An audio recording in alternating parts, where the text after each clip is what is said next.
Šajā sērijā apmeklēsim bērnu sākumskoliņu, kuru pēc tsunami 2004. gadā atjaunoja par latviešu cilvēku saziedotajiem līdzekļiem. Emocionāls brīdis gan komandai, gan bērniem un viņu vecākiem. Atradīsim Dobeles ģimnāzijas skolnieku vēstules un pretīm saņemsim bērnu zīmējumus un vēstuli no skolas vadības ar laba vēlējumiem.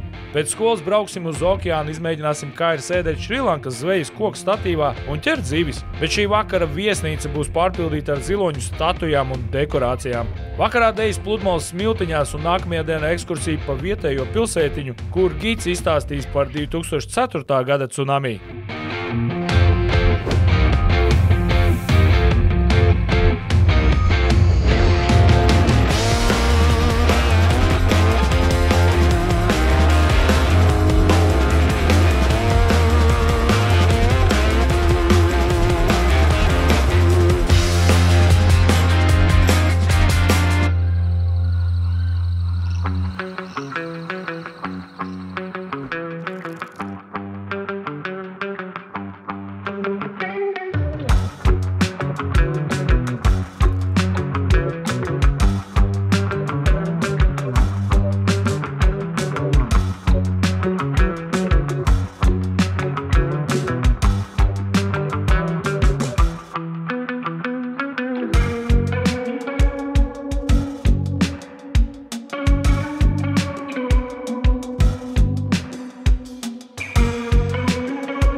Beidzot, gribam atēsties mango. Piestājām pie viena maza tirdziņa, lai nopirktu mango. Un nopirkt tā kārtīgi to mango, tā daudz. Tūlītī Suru mums izmeklēs labākos mango. Paskaties, kā.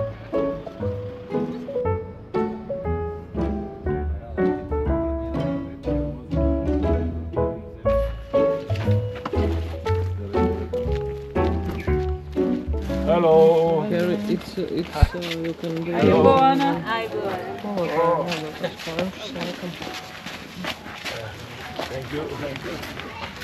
Thank you. Mūsu draugs no Šrilankas turisma mārketinga komandas Džagats ir sarunājis skoliņu, uz kuru vedam Dobeles ģimnāzijas jauniešu rakstītās vēstules. Šī skola smagi cieta tsunami postījumos 2004. gadā un par latviešu cilvēku saziedotajiem līdzekļiem šo skolu atjaunoja. Mūsu bērnu vēstules ir nonākuši Šrilankas sākumskolā, un par to mēs pretīm saņemam šo mazo bērniņu zīmējumus un arī vēstuli no skolas vadības. Pateicoties jūsu iniciatīvai pēc tsunami, mūsu mazā pirmsskola tika atjaunota, dodot mūsu bērniem drošu un mīlošu vietu, kur augt, mācīties un sapņot. Jūsu palīdzība ir atstājusi vēsturiski paliekošu ietekmi uz šo nevainīgo bērnu dzīvēm no mūsu nabadzīgā ciemata, un mēs esam patiesi pateicīgi vairāk nekā spēj vārdu izteikt. Šodien mūsu skolā mācās 15 bērni, un viņu sirdis ir piepildītas ar cerību uz gaišāku nākotni pateicoties jums. Mēs laipni un sirsnīgi lūdzam turpināt savu atbalstu mūsu bērniem, jo viņi iet cauri agrīnajiem izglītības posmiem. Mēs esam pagodināti nodot nelielu pateicības apliecinājumu no mūsu bērniem kā atbildes zīmi uz saņemtajiem vēstulēm no Latvijas bērniem, kas mūsu bērnu sejās ienesa prieku un smaidu. Īpaši pateicību Latvijas TV filmēšanas grupai par mūsu skolas apmeklējumu un mūsu kopienas gara atspoguļošanu. Jūsu centieni dalīties mūsu stāstā ar pasauli ir nenovērtējami. Mūsu pateicība tika veltīta arī Šrilankas turisma pārvaldei, īpaši kampaņas mārketinga vadītājiem Džagata Perera kungam par nepārtraukto atbalstu un koordināciju, kas ļāva īstenot šo īpašo saikni un draudzību ar Latviju. Lai draudzības starp Latvijas un Šrilankas bērniem aug ar vien stiprāka un turpina plaukt arī nākamajos gados. Tikko mums bērni pasniedza viņu sagatavotās vēstulītes, un tā kā bērni, protams, vēl nemāk angļu valodu, tad viņi mums ir sazīmējuši skaistus mākslas darbus, skaistus zīmējumus. Jā, mums pārsteidz ļoti jaukā sagaidīšana.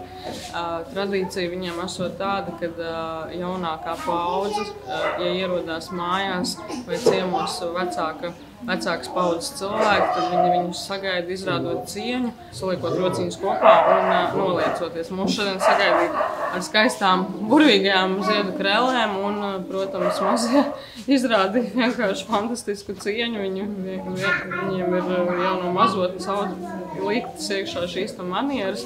Ļoti, ļoti sirsnīgi. Tas bija ļoti mīļi un ļoti sirsnīgi.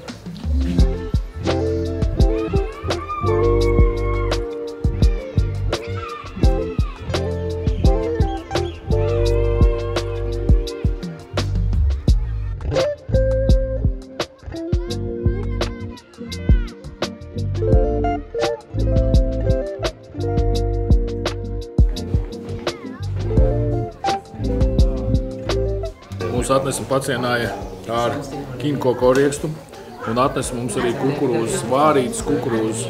Mēs esam visu ceļu redzējuši, ka cilvēki ēd šādas kukurūzas, bet līdz šim mēs nebijām izmēģinājuši. Un tagad šeit skolā mums tāds atnesa. Un nebūs varianti, būs jāēd vārīta kukurūza un pa virsu ir apvērta ar sāli. Nu labi, mēģinam pirmo reizi. Oi! Te ir sāls pa virsu. Nice. Good. Ļoti labi. Ar sāli ļoti labi.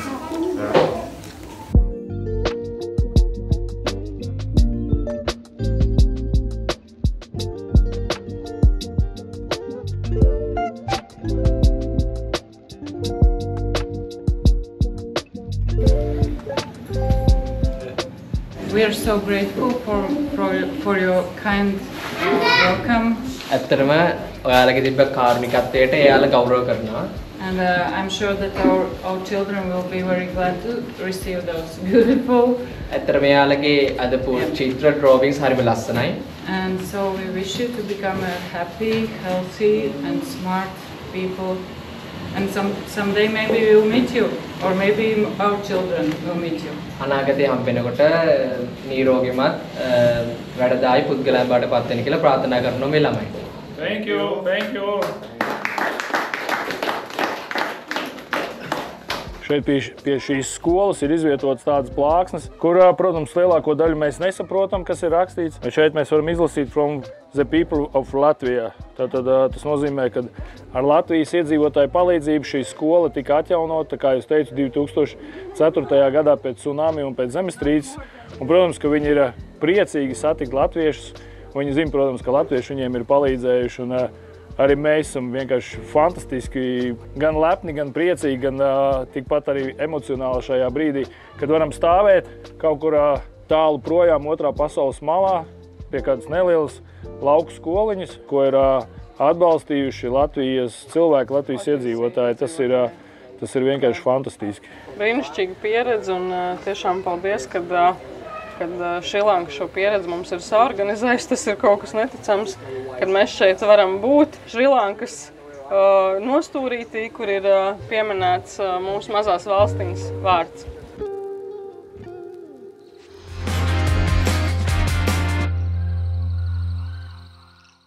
Esam vienā pavisam nelielā, bet ļoti skaistā kafejnīcā. Varbūt ne šī kafejnīca ir tā skaistākā, bet skats noteikti ir tas pats skaistākais. Bet kā jau mēs arī skolā pieminējām, protams, Šrilanka ir skāris tsunami, un arī šī kafejnīca ir skārus tsunami. Šeit ir bildes, kā izskatījās pirms un kā izskatījās pēc. Bet šeit aiz muguras ir vairākas viesnīcas, kuras tā arī nav atguvušās pēc tsunami, un viņas izskatās kā tādas spoku viesnīcas. Un, jā, 2004. gadā, kā lielie viļņi, viņas ir iznīcinājuši. Tā līdz šim brīdim, protams, viņas nav atgriezuši savu darbību un patstāvēšanu. Un, visapkārt, iespējams, visai Šrilankā ir iespējams daudz var redzēt šādas viesnīcas, kas nav atgūšās. Nezinu, vēlāk uzprasīsim gidam, kāda ir bijusi valsts, kāds ir bijis valsts atbalsts un kāda ir bijusi palīdzība pēc šī tsunami.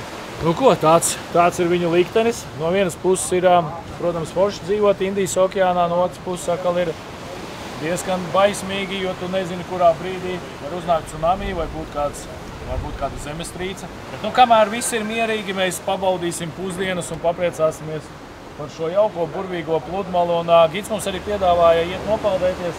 Es viņam prasīju, vai nevarēsim nopeldēties tur, kur būs viesnīca. Viņš saka, varēsim, bet šī ir kā privāta pludmala ar ļoti, ļoti maz cilvēkiem. bet tur, ka mums būs viesnīca, tur būs ļoti daudz cilvēku. Bet es domāju, tas mums netraucēs ielīst Indijas okeānā un nopeldēties.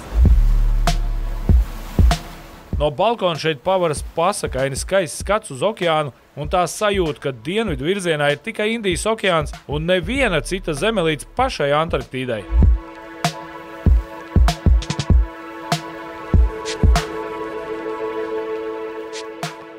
Gaidām pusdienas, nevaram sagaidīt. Citā vietā droši vien, kur nebūtu tādu skaistu skatu, mēs jau sāktu uztraukties. Kur ir mūsu pusdienas, bet tādā pludmalē mēs esam gatavi gaidīt vēl un vēl. Laini tik uznāk augšā, nav vēl ēst, un aizskrien apakaļ uz pludmali. Bet redzēsim, ko mums atnesīs, bet atkal, ja pa cenām.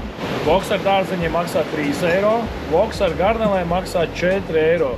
Bet mēs paņēmām nedaudz kaut ko citu šoreiz, paņēmām rīsus un paņēmām vistu. Tas maksā 7 eiro.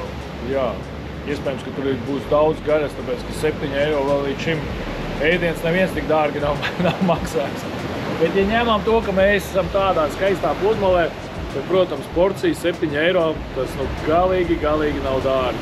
Ko beidzot, daži esam tikuši pie pusdienām un skatāmies, ko tad mums atnes. Noslēptu zem kafijas krūzītes.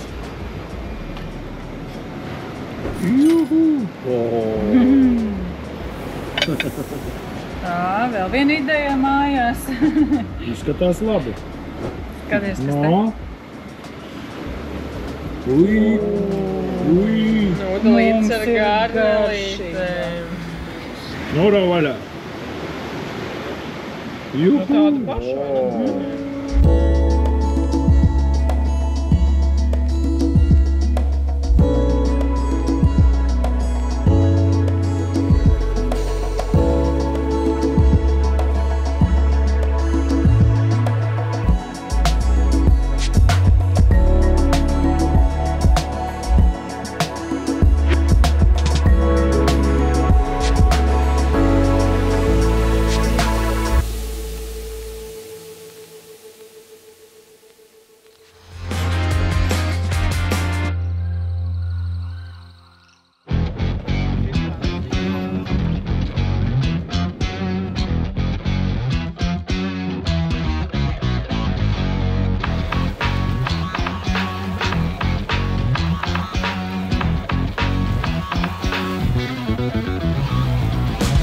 Pa ceļam uz viesnīcu piestājam kādā nelielā pludmalītē, kur varam izmēģināt spēkus makšķerēšanā sēžot uz koka. Šis šilangs makšķerēšanas veids ir pielietots vēl pavisam nesen. Iespējams, vēl kāds šādā veidā zvejo, bet, kā mūsu gids saka, šis vairāk palicis kā turistu pievilinātājs, jo tagad viss ir kļuvis modernāks un tagad daudzi zvejo no laivām.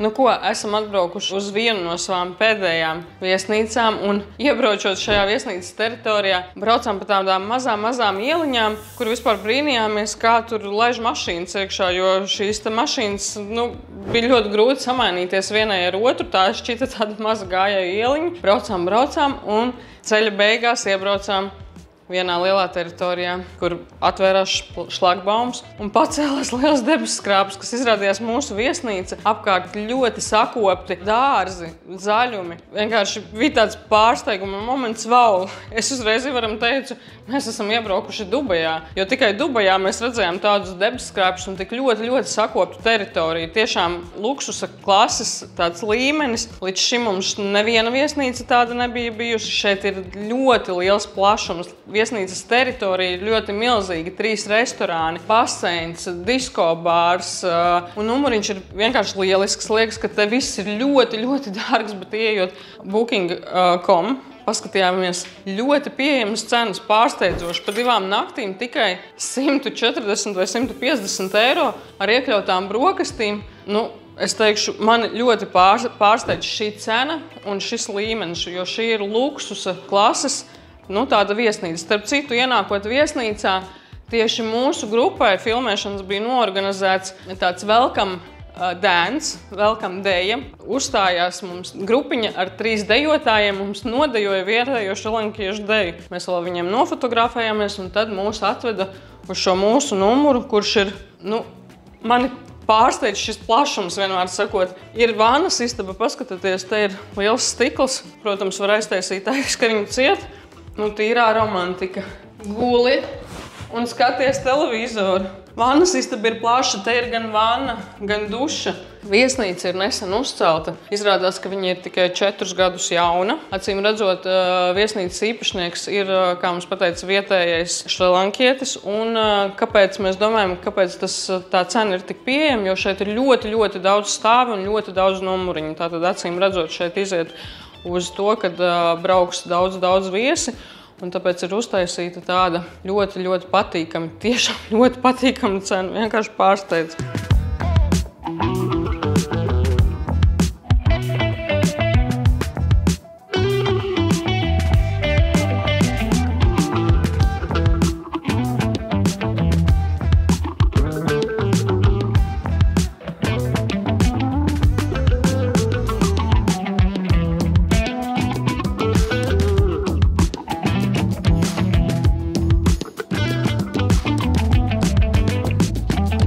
Laiks ir vakariņām, ejam, parādīsim, ko jau es esmu uzlicis uz savu šķīvi un kas vēl šeit ir ēdams.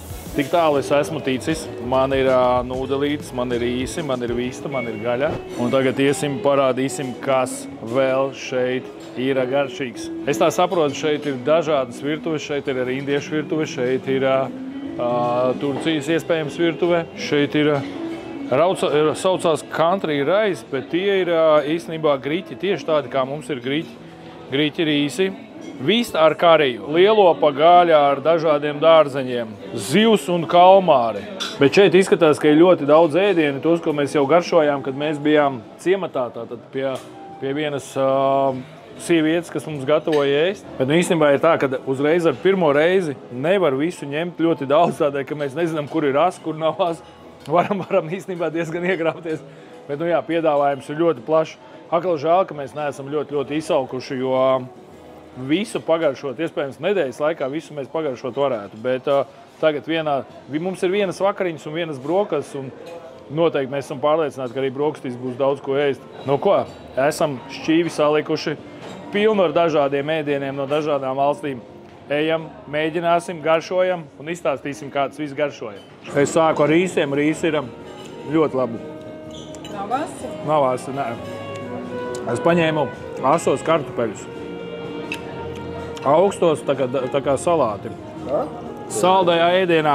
Protams, ka esmu paņēmis papaju, kā bez papajas, bet ja vispār par ēdienu runāt, mums jau tuvojas mūsu ceļojuma noslēdzošās dienas, un vienu mēs varam pateikt, ēduši mēs esam ļoti garšīgi, ļoti bagātīgi, ļoti kvalitatīvi, ļoti veselīgi. Un īstenībā Šrilanka ir noteikti tā vieta, kur jūs atradīsiet kādu sev mīļu, garšīgu ēdienu, un ko varēsiet noteikti paņemt kādu receptīti līdzi vai paņemt kādu garšielu līdzi un mājās varēsiet kaut ko pagatavot. Uz šejienu var braukt, ne tikai baudīt dabas skatus, ne tikai baudīt pludmali, siltu ūdeni un dzīvniekus, bet noteikti šeit var braukt, baudīt gan ēdienu, gan augļus, kas šeit tiešām ir svaigi un garšīgi. Un, es domāju, ka nāksies atgriezties šeit vēl. Kaut vai tikai dēļ papajas un daudziem citiem ēdieniem.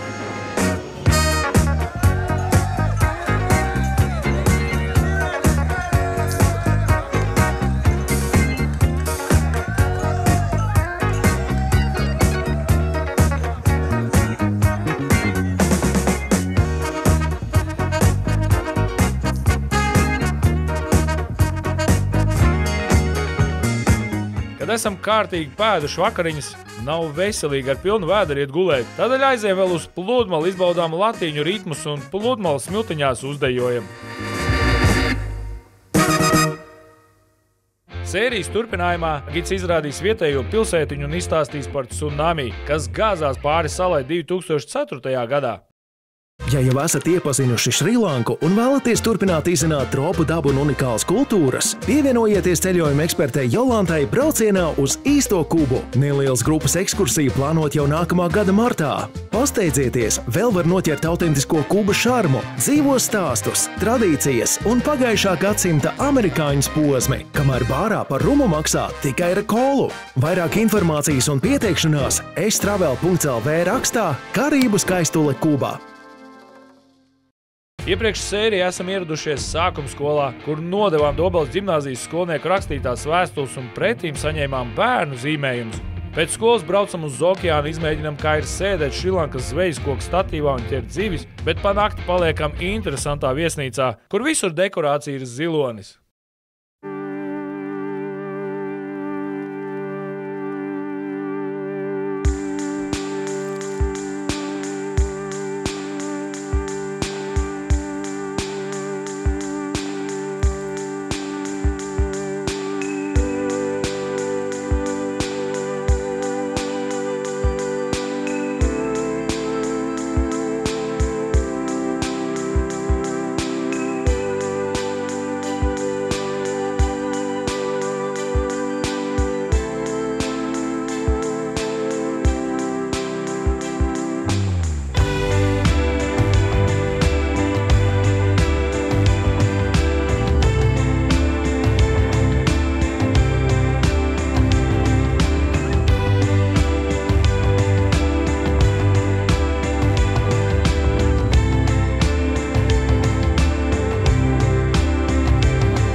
Atkal varu teikt, žēl, ka tik ātri ir jābrauc projām no šejienes pa lielam. Tā īsti šo viesnīcu mēs nemaz iepazīt neuzspējām. Protams, viesnīca ir ļoti liela.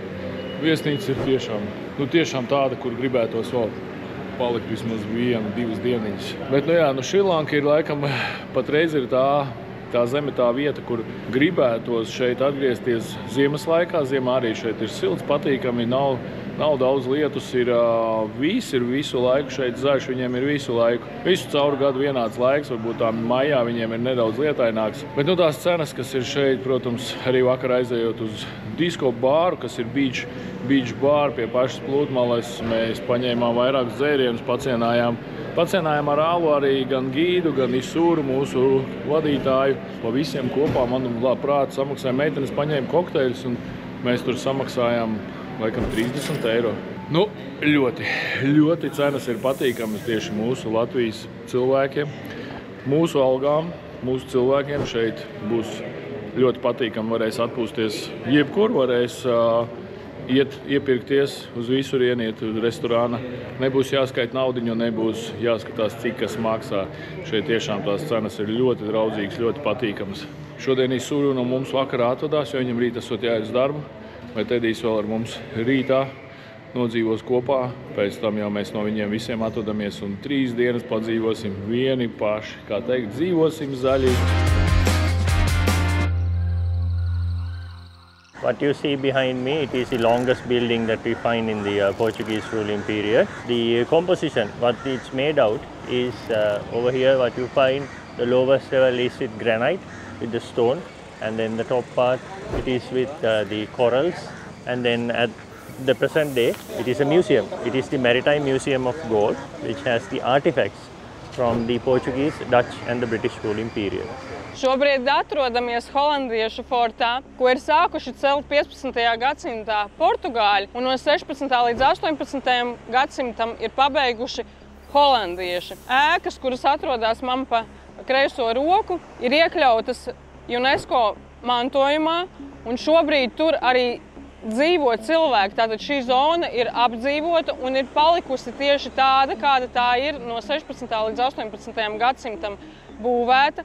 Mazliet viņa arī restruktūrizēta, protams, bet viss pamats ir palicis pilnīgi autentisks no šiem gadsimtiem. The Black Fort is the place where the black people, the Africans, they were being enslaved over there. The Portuguese have used those people to make artillery and the gunpowder and the cannonballs for their cannonball guns. The quarters, the chambers you see behind with the pillars, that is the dungeons or the places they have used to keep the black people, and then they have used that place to create the artillery. This is an anchor belong to the colonial history, and then as you can see the size of the anchor, you can imagine the size of the ship. In the Chinese era, one of the expeditionists known as Sheng He, in his diaries he have mentioned a 7-story ship with the spices and ivory. Ivory means the tusk from the tuskers were being transported from the Gold Fort to China, which the ship was also made in Sri Lanka. That means by that time in the 12th century, 9th to 12th century, about 900 to 1200 years, Sri Lankans had the technology of shipbuilding and as well as the naval, the maritime transportation facilities. This sign was a bit lower until the British ruling period, because the door was up till those stone pillars. In the British ruling period, the local craftsmen have requested from the management, the British management, to lift up the margins because their carts were hitting with the roof. So this is the work of the British. The brick arch was the work from the British for the easiness for the carts to move in. The tree you see up here with the small leaves, this is known as a rain tree. Why it's known as a rain tree is in the evening, those leaves they falls together in order to keep the moisture on the leaves and stop evaporation. And what evaporates collects in between these leaves. So in the early morning they opens up and then those water falls down to the ground, so the tree can absorb that again. So one who is in or passing the tree feels like it's raining. That's why it's known as a rain tree. Now this tree, the rain tree, the wood of this rain tree is being used to make those wooden elephants, because the wood is more easy to work with. It's more light and then easy to carve. That's why the wood is being used to make those big wooden elephants. So you can see the bark is more chunkier and bigger, so they can make one-piece elephant out of these trees. Behind you, it is the workshop and the dungeons of the Black Fort. Once you go over there, you can see the separate cells were being assigned, and the open area was for the maintenance of the artillery. This what you see over here, this is the composition, the general composition, how it's made the buildings in the Portuguese ruling period. As you can see over here, these are the corals that they have sourced out from the sea on the other side, and then the white lime mixture which was being used on the walls as a plaster. And then these are also burnt clay bricks. So this is a remodel. You can see from the bottom, you can see the general how it's made in the earlier days, and then the additions from time to time. Over here it's the granite. That means this place will be remodeled time to time. So the easiest way to identify what is being made, where and then who is being made, is the general composition with the white lime and the coral is generally made by the Portuguese. The white lime and then the granite combination is by the Dutch. The granite and then the paste, the plaster, is made by the British. Now we are going to see where the dungeons are and then the workplaces. This is a traditional soldier's attire. What you see over here is known as kastane. Kastane is the traditional sword of Sri Lankans. Now this kastane, the kastane head is always with a head of a rhino or an elephant or some gigantic animal. This head differs with the hierarchy of the person who is holding to the kastane. Usually the eyes of the kastane is made out of the gems. It can be a ruby, emerald or a blue sapphire. This is the dagger.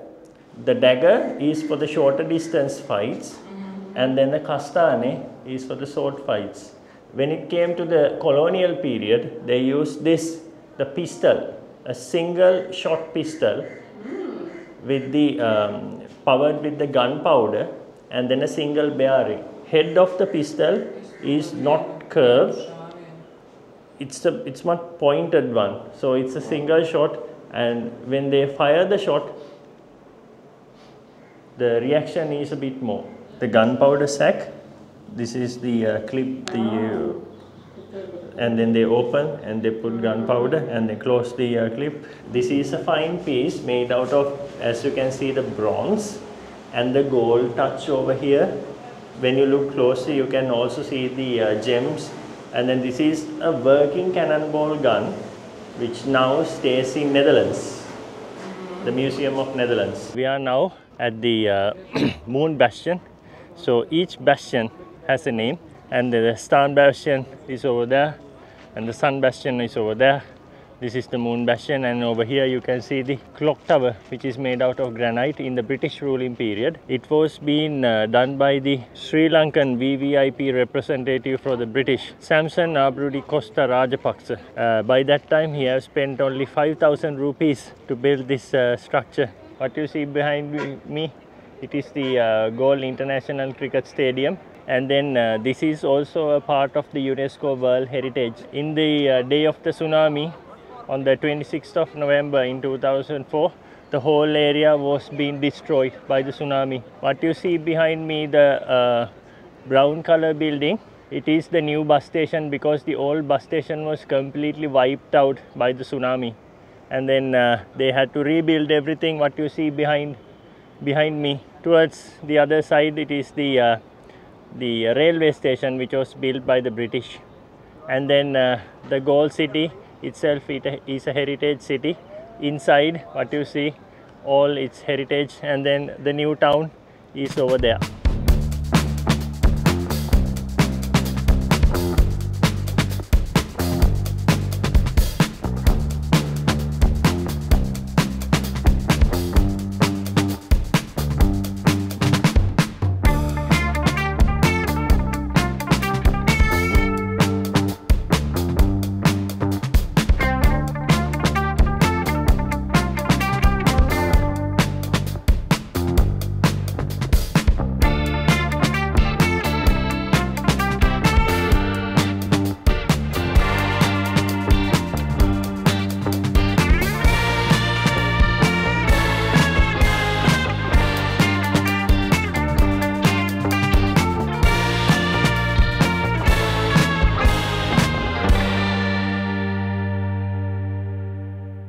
Kā tikko Gits Edijs mums izstāstīja, ka šī būda ir tik augsta, cik bija tsunami vilnis. Īstenībā visu laiku mēs dzirdam par tsunami, bet to, ka tas vilnis ir bijis tik augsts un ka tas ir bijis tik ļoti iespaidīgs, īstenībā ir pat grūti iedomāties. Protams, mēs redzējām daudzas bildes, esam redzējuši arī video, esam redzējuši no Taizemes un no Šrilankas video, bet ka vilnis var būt tik augsts un es nezinu, ko mēs darītu, ja mēs dzīvē ieraudzītu, ka pēkšņi okeāns atkāpjās un pēkšņi nāk.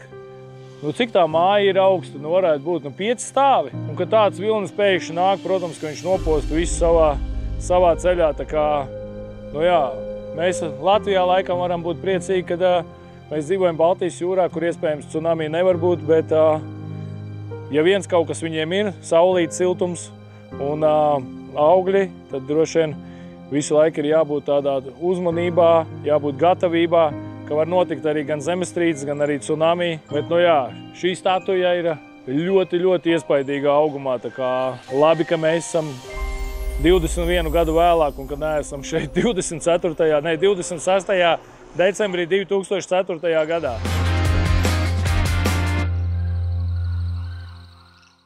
Iegājām supermarketā. Ļoti gribējās dzert un gribējās kaut ko augstu. Šodienas karstumā gribās kaut ko pasmelties augstu un garšīgi. Nopirkām vienu vidējo koliņu, litrīgā koliņa. Tad nopirkām divus ginger bērus, ingveru alus bez alkohola. Tad mēs nopirkām divas šādas paciņas ar herbālām dēņām un vienu zvaigznīti, tā saucamo zvaigznīti. Tādu kremiņu, ko var pasmērēt. Pret saaugstēšanos, pret sāpēm, kaklas sāpēm, mugure. Mēs par šo visu samaksājām nepilnus 3 eiro. Cenas ir patīkami pārsteidzošas šeit. Gribat justies komfortabli un patīkami un ar saviem samainītajiem 100 eiro justies, ka karalis braucat uz Šrilanku. Tiešām Šrilanka pārsteidz. Mēs tērējam, mēs vēl neesam iztērējuši tos savus 100 eiro, ko samainījām. 200 kopā mēs samainījām ar Revitu, un jau ir 9. diena, manuprāt, un mēs vēl neesam tos naudas iztērējuši. Bet mēs ik pa laikam, tad augļus, tad vēl kaut kur, tad mēs kādam ceram naudu iedodam. Nu, ar naudiņu šeit viss ir kārtībā.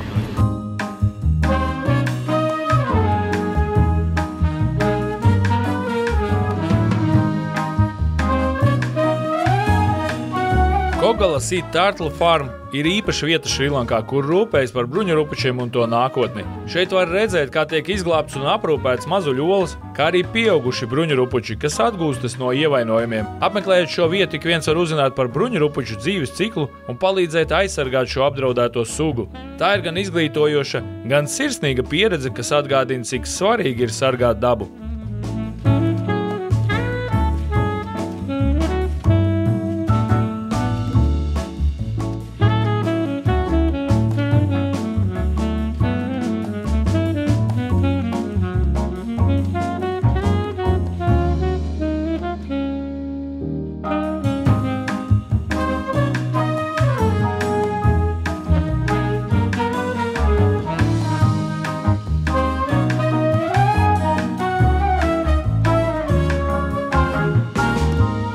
Ēdam pusdienas ļoti brīnišķīgā pludmalē, ļoti foršā vietā. Mangrova audzes visapkārt, saulīte spīd un atnesa tik lielu voka nūdeles ar vistu, nedaudz spicy. Un šāda porcija šeit maksā 4,50. Iedomājieties, tās cenas ir vienkārši fantastiskas. Sēdi Indijas okeāna krastā, baudi garšīgas pusdienas, baudi kompāniju, baudi saulīti un 4,50. Tā kā cilvēki, rēķiniet paši, kur braukt atpūsties, vai braukt kaut kur uz Eiropu, kur ir daudz dārgāk, vai palidot nedaudz tālāk, bet toties šeit cenas tiešām mūs lutina. Tā kā domājiet.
Šovakar mums ir vienas no noslēdzošajām vakariņām. Mēs esam atbraukuši ļoti tuvu Kolombo. Mēs šodien beidzot, pirmajā dienā mēs satikām, protams, Džagatu, un arī šodien mēs esam viņu satikuši. Un jāpasaka, viņam ir liels paldies par šo iespēju pēdējās noslēdzošās 2 naktis dzīvot šādā ļoti ekskluzīvā viesnīcā. Liels paldies viņam par to, ka mēs tiešām ir iespēja šādi dzīvot šajā viesnīcā un par to, kā mūs sagaidīja. Un šī laikam ir pirmā reize no mūsu visu 6 gadu laikā, ko mēs filmējam savu raidījumu, kad mūs sagaida viesnīcā un ir sagatavots mūsu Latvijas karogs, ko mēs uzvilkām paši arī mastā. Tiešām tas bija tāds liels pārsteigums, par ko mēs esam pateicīgi viņam, ka par tādu iespēju. Un tas bija arī tā ļoti aizkustinoši. Un vispār šī Šrilankas brauciens mums ir tāds gan patīkams, gan aizkustinoši arī pie bērniem, pie kuriem bijām ciemos. Viņi tik ļoti aizskāra mūsu sirdis, ka tas ir tāds, ko mēs neaizmirsīsim noteikti nekad mūžā. Un īstenībā viss šim braucienam mums ir jāpateicās Džagatam, ka viņš ir mūs gan uzaicinājuši šeit, gan viņi ir sarūpējuši šo milzīgo plānu, kādu mēs esam jau gandrīz vai izpildījuši. Mums ir palikušas vēl 2 dienas šeit. Mēs vēl piedzīvosim un redzēsim Kolombo, bet mēs ļoti ceram, ka šī nav pēdējā reize, kad mēs esam šeit, Šrilankā, jo šeit mēs esam iepazinuši gan kultūru, gan iepazinuši arī viņu dzīves stilu. Mēs esam redzējuši daudz ko interesantu, daudz ko jaunu, bet protams, saprotam, ka šī valsts ir liela un šeit ir tik daudz ko redzēt, tik daudz ko darīt, tik daudz ko izbaudīt un izjust, kad mēs noteikti gribētu vēl šeit kādreiz atgriezties. Un es ceru, ka tas notiks arī tuvākajā laikā. Un tagad mēs varam baudīt vakariņas, tikko mēs nobaudījām jau uz zupu. Un ir ļoti patīkami sēdēt tādā pie apaļa galda kā vienai lielai ģimenei, kad mēs esam Latvija un Šrilanka un mēs varam būt draugi. Tas nekas, ka mēs atrodamies viena valsts no otras, mēs atrodamies tik tālu viena no otras, un mēs esam ziemeļos, viņi ir dienvidos, bet noteikti šī draudzība mums saglabāsies, un mēs esam ļoti patīkami pārsteigti par šo viņu uzņemšanu, par šo viesmīlību, par draudzību un par tām sajūtām, ko mēs esam šeit izjutuši, un tas tiešām ir tāds akal sirsniņā noglabāsies maz patīkams pārsteigums no Šrilankas. Lielākais zelts, protams, ir tas, ne jau materiālais, ko mēs nopirksim kādā suvenīru bodītē, bet lielākais zelts ir pirmkārt cilvēki satiktie un otrkārt tās emocijas, ko mēs iegūstam katrā valstī, katrā jaunā valstī, iepazīstot tātad kultūru, cilvēkus un, protams, arī iepazīstam paši sevi jaunā zemē, jaunā kultūrā. Nu ko, labu apetīti, un mēs turpinam savas vakariņas un rītā jau tiekamies pilsētā. Nākamajā sērijā iepazīsimies ar Šrilankas turisma galvenajiem cilvēkiem un pārunāsim mūsu draudzību starp Latviju un Šrilanku. Uzbrauksim Lotusa tornī un apskatīsim galvaspilsētu no putnu lidojuma, bet nākamajā dienā saimniekdēls izrādīs jauno viesnīcu kompleksu, bet pēcpusdienā ievāksimies Ajurvēdas viesnīcā, kur 3 dienu garumā mums paredzēts dažādas veselības procedūras. Vai esat dzirdējuši par Vimsī Spa hoteli Tallinā, kur visu gadu valda vasara? Jā, tieši tā, jo šeit atrodas lielākais spa centrs visā Igaunijā ar akvaparku Atlantis H2O, kur visa ģimene var baudīt ūdenspriekus, kā arī izkarsēties 11 saunās, relaksēties dažādos baseinos un džakūzī. 18+ spa centrs piedāvā iespēju baudīt romantisku atmosfēru un papildus 6 pirtis. Viesnīcā viss ir padomāts, lai ģimenes ar bērniem šeit justos lieliski. Tagad jūs zināt, kur vasara ir cauru gadu.